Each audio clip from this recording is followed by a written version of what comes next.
Kogu nii madal veekogu, et sellist mingit hiigelnähtust, nagu näiteks Vaiksel ookeanil on võimalik, et no isegi 10 meetri või 10 meetri mõõtkavas tsunami, et sellist meil ei ole mingit põhjust siin karta. Selleks peab midagi Läänemerre kukkuma. Ütleme füüsiliselt, et meil nagu ei ole vist sellist piirkonda, kus saaks mingi maalihe tekkida. Et ütleme, et ainus, mis saaks seda tekitada, oleks sellisel tõesti mingisuguse meteoriidi kukkumine Läänemerre, aga see peab päris suur olema. Sest et muidu lihtsalt füüsiliselt ilmselt ei ole lihtsalt veemass nii suur. Näiteks maavärina riske me siin ei analüüsi ja ettevalmistusi ei tee. Näiteks tsunami meid teadlaste andmetel ei ähvarda ja muud sellised asjad, mille koha pealt võib öelda, et Eesti on ikkagi suhteliselt rahulik kant elamiseks, aga omad probleemid meil on. Ja üheks selliseks probleemiks on aeg-ajalt Eestit külastavad tundmatud lendavad objektid. Pärast pausi. Tapki neid, kus iganes nendega kokku puutute. Eestis kaob iga aasta umbes 300 inimest. Me sinna ei orienteeru, me ei leia koduteed. Nälg on midagi niivõrd jubedat, mida me vist ei tea keegi, mis asi see on.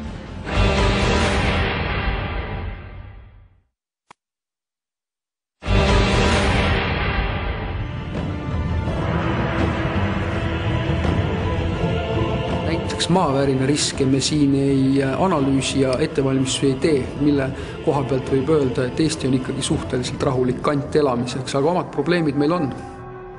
Ja üheks selliseks probleemiks on aeg-ajalt Eestit külastavad tundmatud lendavad objektid.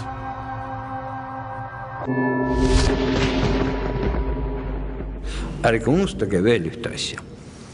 Eestis kaob iga aasta umbes 300 inimest. Aga kuhu need inimesed siis kaovad?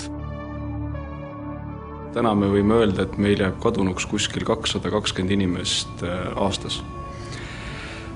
Kuid see ei tähenda, et nad kõik jäävadki kadunuks. Nendest laias laastus üle 80% ikkagi me kas leiame ise üles või nad ilmuvad ise välja.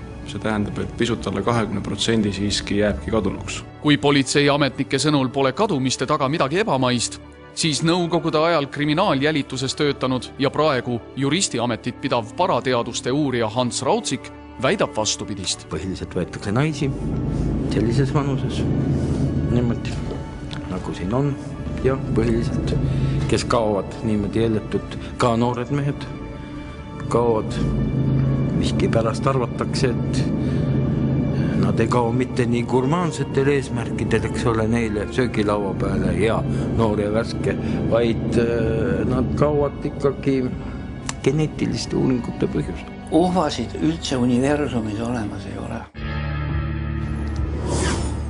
Kas tõesti me arvame, et universum, mille mõõtmed on 14,5 miljardit valgusaastat, millest me nii vähe tunneme ja teame, kas me tõesti võime väita, et meie oleme siin ainukesed oma arvates mõtlevad olendid. Inimkond otsib juba väga pikka aega mingisuguseid märke teistest eluvormidest universumis ja siiamaani ei ole mitte ühtegi sellist märki leitud. Et vähemasti siin meile nähtavas alas ei pruugi neid tsivilisatsioone eksisteerida. Kes ütleb, et nad ei ole meie keskel meie kohal? Sest teatavasti me väga hästi teame, et sajandeid on UFO nähtus eksisteerinud, sajandeid. Lendavaid objekte kindlasti võib näha, et kindlasti teevad siin erinevate riikide armeed teevad siin teatavaid katsetusi, nii raketikatsetusi kui lennu- ja luuremasinate testlende, et miks mitte, et nendest lihtsalt avalikult ei räägita, aga inimesed juhtuvad neid aeg-ajalt nägema. Aga hea tahtmise korral võivad inimesed ka näha seal tundmatut lendavat objekti, kus teda üldse pole lennanudki. Et inimesel on võime näha asju, mida ta väga näha tahab. UFO-su ma ei ole näinud. Ei ole, ma usun, nad on täielikult olemas. UFO-d, kui neid uurida nagu seda nähtust iseenesest, on reaalsed, aga nad ei ole füüsikalised olendid. Sest füüsilised olendid ei suuda nagu teha seda, mida UFO-de nähtused on. See tähendab seda, et nad on üleloomulikud olendid ja vaimsed olendid. Ja Piibel räägib, et on 1/3 ingleid, kes visati taevast alla see on miljonid ja miljonid inglid, kes eksitavad inimesi. Näitan ilusat UFO-pilti, mille pilditsas meil on tudeng. See on kõik fantaasia, aga tegelikult pole ükski inimene mingit UFO-t näinud. Igor Volke arvates on aga kõik alles ees.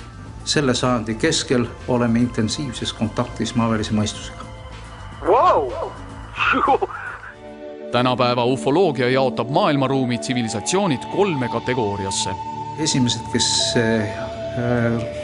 realiseerivad ja kasutavad oma planeedi ressursi, teine, kes kasutavad oma päiksesüsteemi ressursi, kolmandad, kes kasutavad galaktilise ressursi. Nii, küsimus, kes oleme meie, vastus oli lihtne. Zero. Me oleme nullstaadiumi tsivilisatsioon, kes alates teise maailmasõja järel 20. sajandi keskelt on astunud jõuliselt samme esimese astme tsivilisatsiooniks jõudmiseni. Kas Eesti inimene on UFO-dega kohtumiseks valmis? Ei taha neid näha eriti, sellepärast, et nad on energeetiliselt sellised, et ma olen juba sellises vanuses, et ma eriti võõrast energiat ei tahaks enam, ma tahaks veel mõni aeg olla ja neid kõrvalt vaadata. Aga mitte nii, et nad mul otsa korraga nina ees on ja ütleme, hakkame minema, tead. Minge sinna, kust tulite.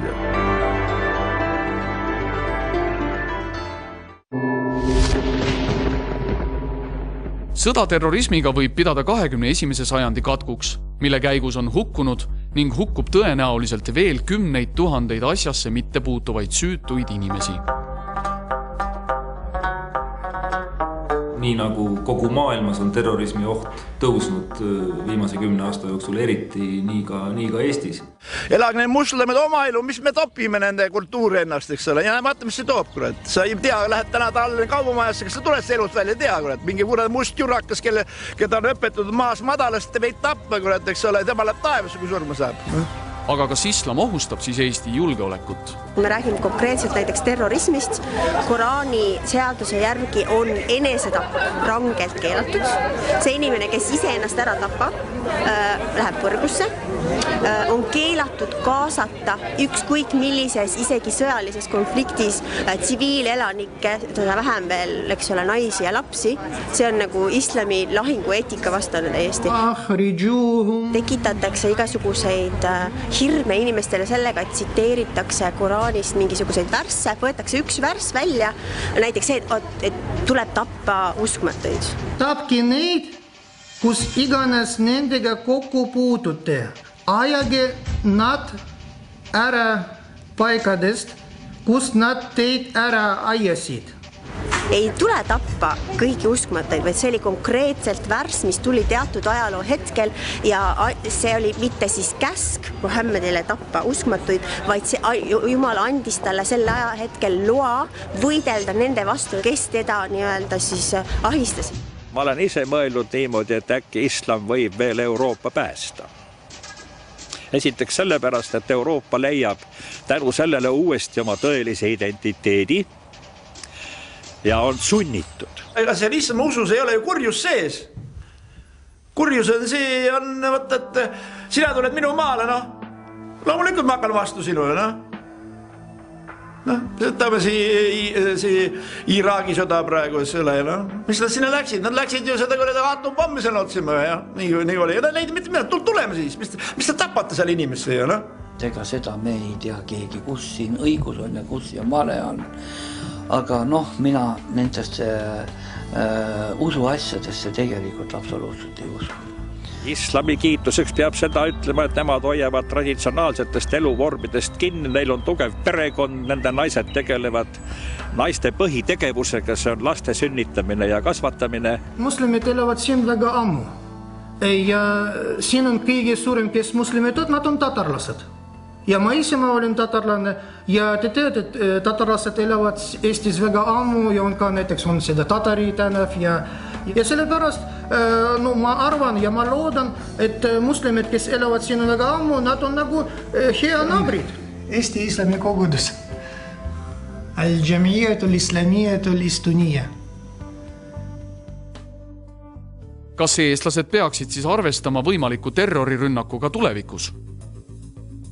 esiteks on neil palju huvitavamaid sihtmärke kui Eesti. Eesti on ikkagi küllalt marginaalne riik kogu selles maailma julgeolekupoliitilises pildis ja teiseks ka nende võimekus ei ole ju ülemäära suur. Kui haavatavad me siis oleme? Mida tehnilisem tsivilisatsioon, seda kergemini haavatav aitab sellest, et üks vana kaubik osta, lae sisse luuk lõigata, sinna sisse oma tehtud miinipilduja, mille ma meistertaksin valmis siin oma enda töökojas. Näiteks ei tähenda, et seda teen muidugi. Ja te lasete välja oma tehtud miini, millel on taga traat ja lasete selle üle kõrgepingeliini ja rohkem pole vaja. Siis sõidate 20 kilomeetrit edasi, kordate sama asja. Te võite poole päevaga viia terve maasüsteemi, elektrisüsteemi välja, kujutage ette, talvel on 20 kraadi külma ja kui kogu elektrisüsteem paralüseeritakse. Hea tahtmise korral on võimalik kõike inimese loodut hävitada, aga küsimus on see, et kui palju kellelgi peaks olema selleks huvi. Tegelik kriis on 2012 ja kujutage ette, kui elekter läheb ära. Talvel, kus on 25 kuni 30 kraadi külma. Uurime spetsialistidelt, kas Edgari ettekuulutus peab vett. Lühike vastus on, et kui peaks juhtuma hästi palju erinevaid samaaegseid, geograafiliselt erinevates punktides asuvaid sündmusi, siis on teoreetiliselt võimalik. Välistada seda ei saa. Samas saab seda öelda, et see on väga väikese tõenäosusega. Kuid elektrikatkestus pole ainuke oht, mis meid tabada võib, sest Eestit ümbritsevad 5 tuumajaama. 2 Soomes, 2 Rootsis ja 1 Venemaal, Sosnovyj Boris. Radioloogiline õnnetus on selline, et tegelikult me ei näe seda, me ei tunne seda enne, kui ta organismi meil lahundama hakkab või hävitama hakkab. See on see kiiritus on niisugune asi, et sa algul jah, teda võib-olla hirmasti kardad. Kui siin niks räägid, igast hulle jutte ja aga see hirm kaob ära, sest sa ei taju seda kiiritust. Sa ei tunne oma mingite organismis mingid muutusi, et sul paha olla oleks, sa ei taju mitte midagi, see läheb ajapikku üle. Tulise tuumaenergia pooldaja Anto Raukase sõnul on tänapäeva tuumajaamad täiesti ohutud. Kui me arvame, et Eestis kõige kaasaegsem tuumajaam peaks äkki õhku lendama, peaks tekkima avarii, no mina arvan, see tõenäosus on umbes sama suur, kui ma kinnitan teile, et ülehomme langeb Raekoja platsile meteoriit. Kuid arvamusi on mitmeid. No esiteks ei ole mitte ühtegi mõistlikku põhjust, miks seda üldse Eestisse ehitada. Aastaks 2050 tahetakse maailmas ehitada 1500 reaktorit. Ma kõnen 1500 reaktorit. Ja miks peaksime meie ainukesed olema, kes seda siis ei tee? Eesti on tänasel päeval äärmiselt energiat raiskav ühiskond. Et selleks, et see sama tarbimise kasv ei oleks meie loodusressursside suhtes väga hävituslik, tuleb kindlasti säästuga väga tõsiselt tegeleda. Meil on tuult palju, meil on vabad maad palju, kus võid tuulegeneraatorid voolu anda. Ma olen veendunud, et rakendades energiasäästuprogramme ja arendades taastuvenergeetiat, et saame me ka ilma tuumaelektrit hakkama. Ma arvan, et meil ei õnnestu vältida tuumaelektrit, aga meil ei pruugi olla vajalik seda tuumaelektrijaama enda uuele ehitada. Tuumajaama võime ju ehitamata jätta, kuid tegelikult tarbib eestlane juba praegugi tuumaenergiat. Iga meie tarbija juurde jõudvatest elektronidest mõni on kindlasti sädelev. Samamoodi tuleb kindlasti öelda seda ka, et kuni selle ajani, eks ole, kuni töötas ka Ignalina elektrijaam, siis ka sealt tulid need nii-öelda sädelevad elektronid, nii et päeva lõpetuseks see, mis meie pistikust tuleb, on segu. Segu hüdrost, tuulest, biomassist, põlevkivist, söest, tuumast, kõigest. Ameeriklastel on selline ütlemine, mida kõik tunnustavad, et iga 3. suutäis meie toidulaual on mesilaste abil toodetud. Ja nüüd, kui mesilasi enam ei ole või need vähe on, siis tähendab, et